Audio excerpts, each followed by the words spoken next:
At least 9 major US cities will count 2021 as the deadliest year on record. Not because of the COVID-19 pandemic, but because of crime. Gun violence has driven a rise in violent crime across the country. At the same time, police have been under unprecedented pressure to reform following the murder of George Floyd. Sky News Washington correspondent Annelise Nielsen joined police in Kansas City, Missouri, to see what life is like on the front line.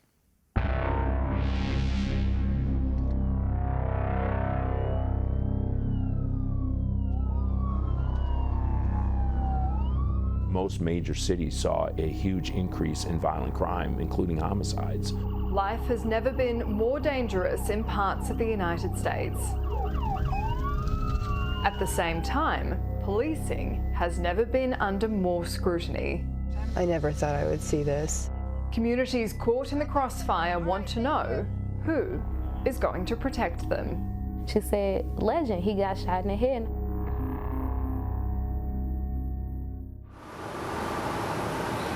Kansas City, Missouri is a classic Midwestern city of around 500,000 people, known for its barbecue and supported by the agriculture that surrounds it. More people died violently on the streets last year than ever before, with 269 homicides reported. By the time we met Sergeant Bobby King in December, Kansas City's on track to have its second deadliest year on record. Sergeant King has worked with the Kansas City Police Department for over 2 decades. And it's busy. I mean, the nights go by fast because you're usually call to call. Contacting Dwayne, responding code 1. One of her first calls of the day is a common one. A man with mental illness threatening to harm himself and potentially others. 49th and Elmwood just came out. That's going to be him again. We find him outside the local supermarket blocking traffic. His family has tracked him down too. A lot of people would say we need social workers to be out responding to calls like this. We have social workers here in Kansas City. When it comes to violent situations or situations where things have escalated, it's probably not the time for a social worker to get involved until actually the situation is contained. After sundown, the job changes drastically. Officers are arriving at the scene of a shooting. A lot of our drive-by shootings, that's how they take place, is cars just meeting up at certain locations and just start shooting at each other. Neighbours heard gunshots and the street is littered with bullet casings. But even police officers swarming hasn't deterred the shooters from returning. This is the 3rd time we've been here this evening. Someone keeps driving up and firing off rounds of bullets. It's terrifying for neighbours. For police, it's indicative of the rise of gun crime. They're facing more crimes like this, but critically, they're also facing increased pressure knowing that when they interact with members of the public, there's any chance they're carrying a concealed gun. So in the 80s, I think there was a lot more drug use and there was a lot more illegal drugs going on.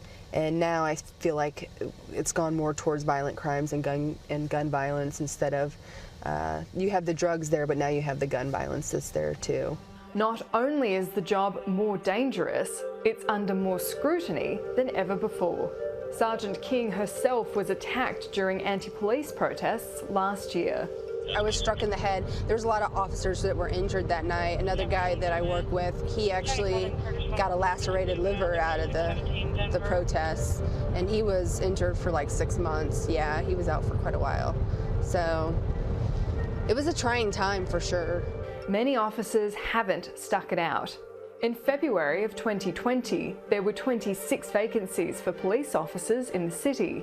By October of this year, it was 192.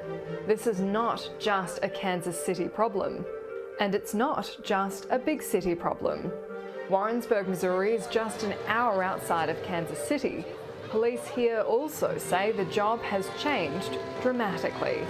Our chief kind of jokes from time to time. He says we're the largest unlicensed mental health organization in the county. Lieutenant Jason Gilbert has been an officer for almost 30 years, most of that time in Warrensburg. In this small college town, most of the calls are the kind that big cities are too stretched to focus on, like noise complaints and property damage. What is expected of us has changed considerably. When I first started, I don't know what these folks did, but we didn't go to a lot of mental health calls. 120 dispatch. We just didn't. And today that's I didn't need a call open up as car traffic. a very large part of what we do.